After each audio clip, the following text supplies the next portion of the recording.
Hello YouTube, Tribes of the Horror Realm. Can't begin to tell you how many times I've actually had to do this freaking thing.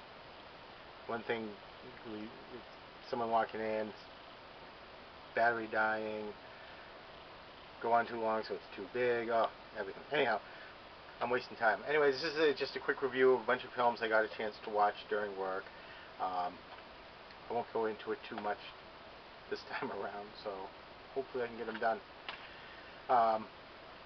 But I get to sit in my cube at the desk and during lunch watch movies. So here's what we did recently. Um, take it for what it's worth. First one, Giallo, called Bloodstained Shadow. Antonio Beto directed.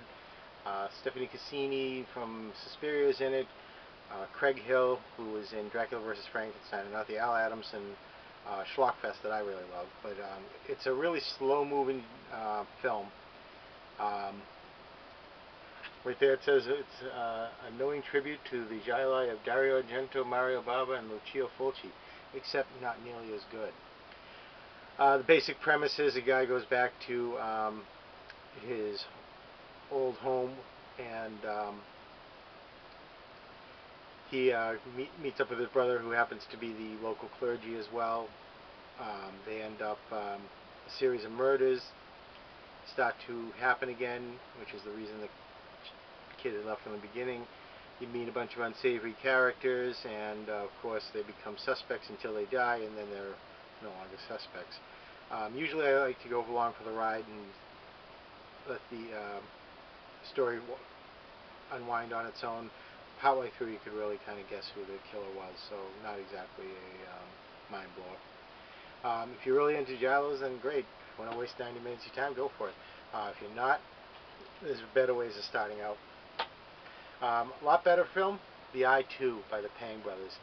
Similar to Halloween, Season of the Witch, Halloween 3 Season of the Witch, this film is cursed because of namesake, because it's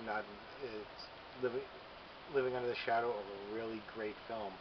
And this one has nothing to do with the original Eye, maybe just some of the filming style of the Pang brothers, in which is they tend to be like noir on an acid trip, it seems. This one here, the story about a woman named Joey who is trying to commit suicide. We're never really told why she's committing suicide, but she finds out she's pregnant. She also can now see dead people, and one particular ghost has taken an active interest in her. If you've seen some of the stuff that the Pang brothers do, there's some really great tense moments. One of the things they're really good with is their cinematography. They got some really great shots in this film.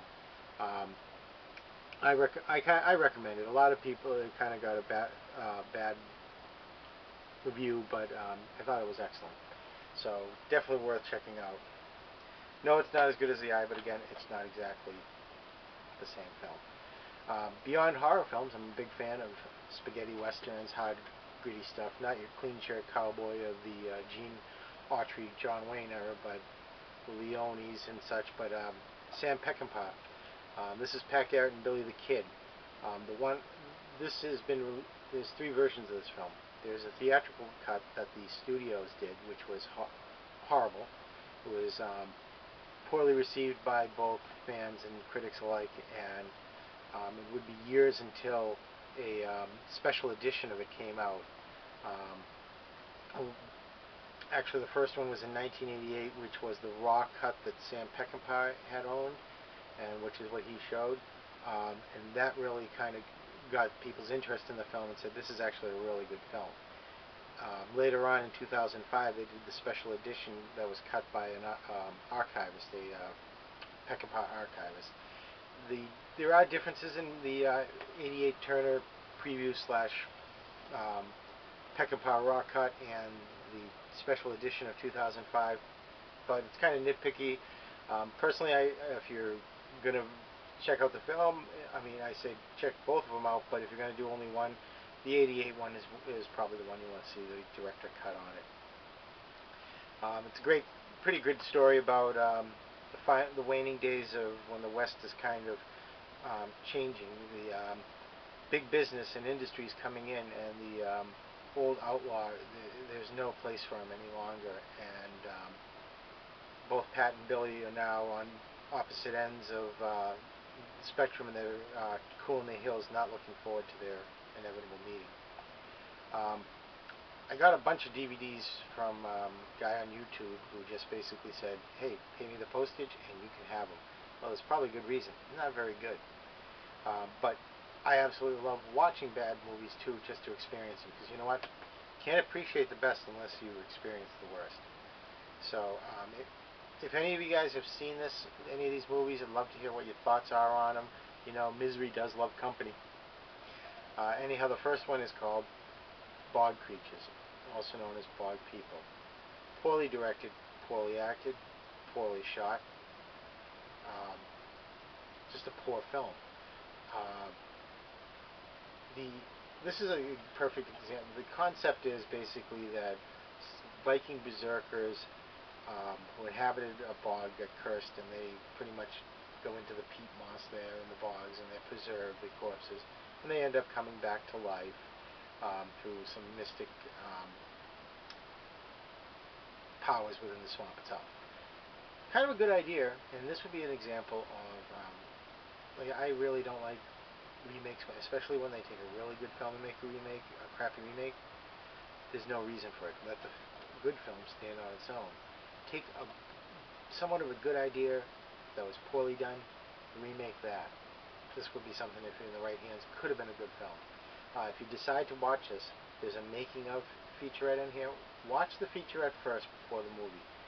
The people are so gung-ho, upbeat. They're so excited about what they're doing. They think they're putting together this awesome film, and they're putting all their effort into it.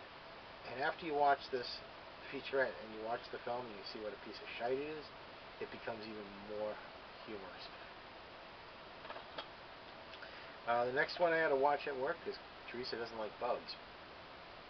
Creepies. Really bad CGI.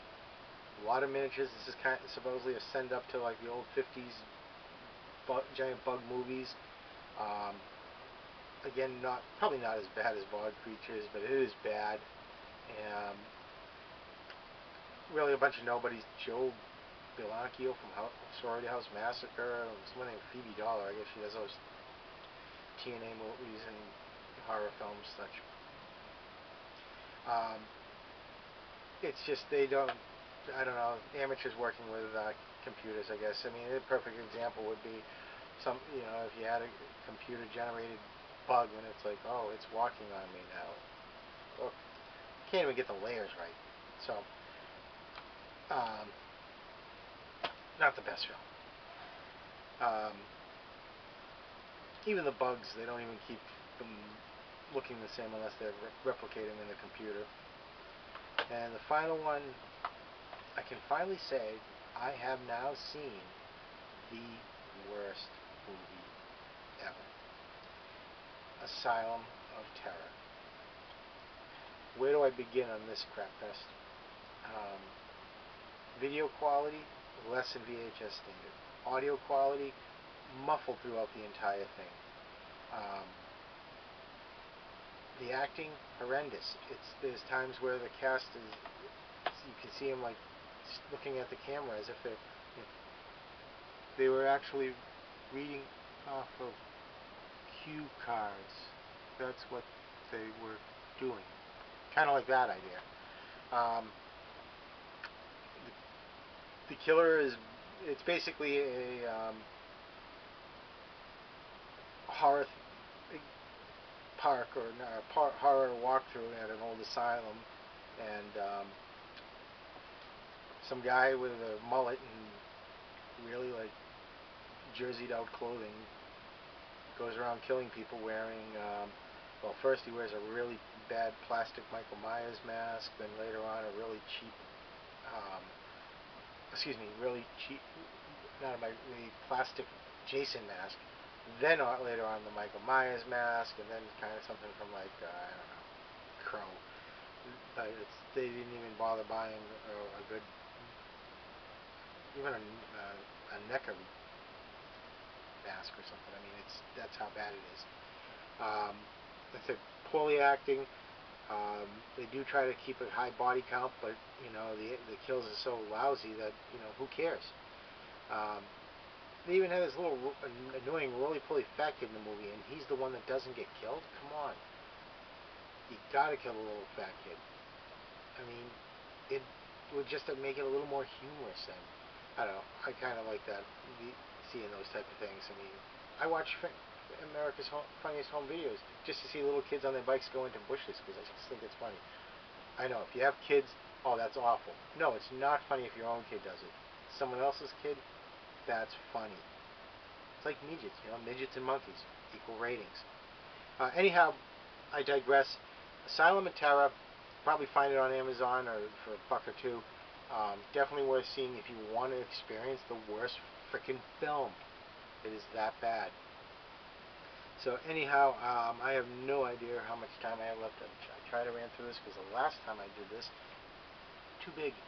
So that's where it's at. Next stop, end of the week, making a long trip, about 7.5 hour drive down to Baltimore area for Monster Mania 20. And hopefully I'll get some good video footage from there. Thanks a lot. Take care.